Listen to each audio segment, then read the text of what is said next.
Bismillahirrahmanirrahim. Assalamualaikum everyone, this is Ali Haidar and you are watching my YouTube channel. Today we talk about present simple tense. As I already mentioned कि इस tense के अंदर आप subject के साथ verb की first form लगाते हैं जिसे हम वर्ब की बेस फॉर्म या रूटेड फॉर्म भी कहते हैं। अब इंग्लिश के अंदर बेसिकली ये टेंस हमें बताता है सब्जेक्ट की रूटीन और हैबिट्स के बारे में। For example I like to play cricket या आई प्ले क्रिकेट, तो बेसिकली ये मेरी एक रूटीन हो सकती है and it could also be my habit. It also talks about thoughts and feelings of subject. For example, I like it, I think so, she likes apples, he likes mangoes, etc. Then we use verb without an ending. यानी इसके अंदर जो verb लगाया जाता है वो basically किसी ending को एलैबोरेट नहीं करता। मिसाल के तौर पर boys run on the ground, तो बेसिकली इसमें एक एक्शन ऐसा दिखाया जा रहा है जो कि खत्म नहीं हो रहा, जो एंड नहीं हो रहा। It talks about facts that are true for a long time, यानी कि एक ऐसे फैक्ट को बताएगा जो काफी लंबे अरसे से चल रहा है। For example we live near your house. अब इसके अंदर एक ऐसा एक्शन दिखाया गया, एक ऐसा वर्ब दिखाया गया जो काफी लॉन्ग टाइम के लिए क्या है, ट्रू है। Then it talks about repeated action. For example, we come here every week. अब बेसिकली इस सेंटेंस के अंदर आप अंडरस्टैंड कर सकते हैं कि हम यहाँ पर हर हफ्ते आते हैं। तो मिसाल यहाँ इस मिसाल के अंदर आपको एक एक्शन रिपीट होता हुआ नजर आएगा। अब बात करते हैं पॉजिटिव फॉर्म्स की कि किस तरीके से हम इसको यूज करेंगे। यहाँ पर एक रूल है कि अगर हमारा subject I, you, we, they होगा या प्लूरल नाउन्स होगा तो उसके साथ वर्ब की बेस फॉर्म यानी एक ऐसी फॉर्म जो कि एस एस के बगैर होगी। बट अगर हमारा सब्जेक्ट थर्ड पर्सन सिंगुलर है, जैसे कि he, she, it या सिंगुलर नाउन है, तो उसके साथ उसके वर्ब के साथ एस का इजाफा करते हैं। For example her husband thinks so too, I get lunch ready at 1 o'clock। तो इस टेंस में जो ऊपर वाला जो सेंटेंस है बच्चे स्टूडेंट्स, तो आप देख सकते हैं कि हम इसके वर्ब के साथ एस लगा रहे हैं। क्यों?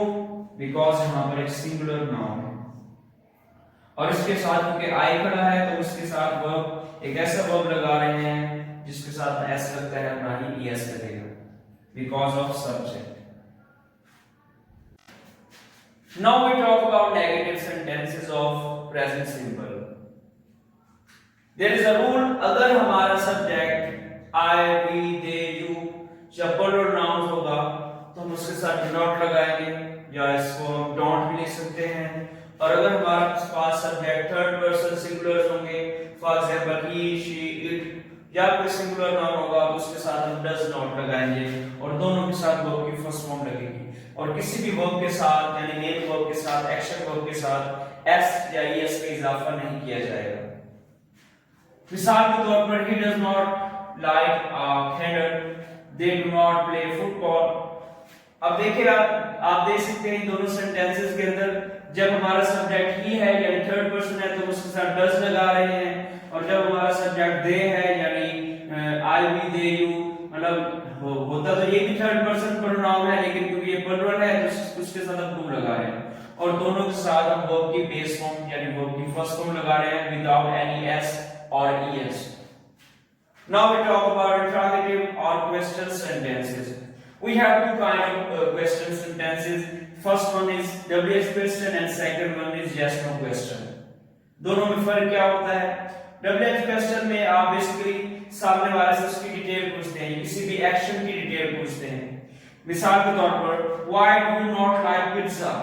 अब इसके अंदर आप बेसिकली सामने वाले से एक आर्गुमेंट कर रहे हैं, उससे पूछ रहे हैं कि आप क्यों नहीं पिज्जा पसंद करते, तो बेसिकली सामने वाला आपकी रीजन देगा। लेकिन यस नो क्वेश्चन सिंपल होते हैं, उसके अंदर आप जस्ट एक क्वेश्चन करते हैं जिसका आंसर सामने वाला यस नो में दे सकता है। For example do you like pizza, तो सामने वाला कह सकता है यस और नो। अगर वो पसंद करता होगा तो यस कहेगा, अगर वो नहीं पसंद करता होगा तो नो कह देगा। अब इसका फॉर्मूला क्या है कि अगर आपके पास डब्ल्यूएच क्वेश्चन, अगर आप डिटेल में पूछना चाहते हैं सब्जेक्ट से कुछ, तो आप डब्ल्यूएच क्वेश्चन को पहले लगाएंगे। For example why, where, when, how. उसके बाद आप डूडस सब्जेक्ट के मुताबिक लगाएंगे। यहां पर भी सेम फॉर्मूला है। अगर आपके सब्जेक्ट ही, शी, इट या सिंगुलर नाउन यानी थर्ड पर्सन सिंगुलर होंगे तो उसके साथ डज लगाएंगे, बाकी तमाम के साथ क्या आएगा, डू आएगा।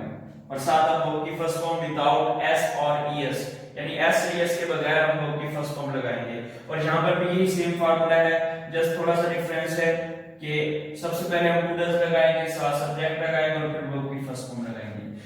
यहां पर कुछ एग्जांपल्स हैं जिसके अंदर हम ओवरव्यू करेंगे अपने पिछले सारे टॉपिक को। देख लें आप। फर्स्ट एग्जांपल, ही विंस एवरी गेम। अब इसमें बेसिकली एक एक्शन को रिपीट करते हुए नजर हम देख सकते हैं कि रिपीट हो रहा है। अब क्योंकि हमारा सब्जेक्ट ही था, थर्ड पर्सन सिंगुलर था, तो हम उसके जो वर्ब के साथ एस का इजाफा कर रहे हैं। उसके बाद अगला sentence, they on a car. अब यहाँ पर एक पोजेशन दिखाई गई है, तो अब देख सकते हैं आप कि यहाँ पर दे था तो हमने उसके वर्ब के साथ एस या एस का कोई इजाफा नहीं किया। This shirt needs a good wash. अब क्योंकि दिस शर्ट एक सिंगुलर नाउन है इसलिए हम उसके वर्ब के साथ एस लगा रहे हैं।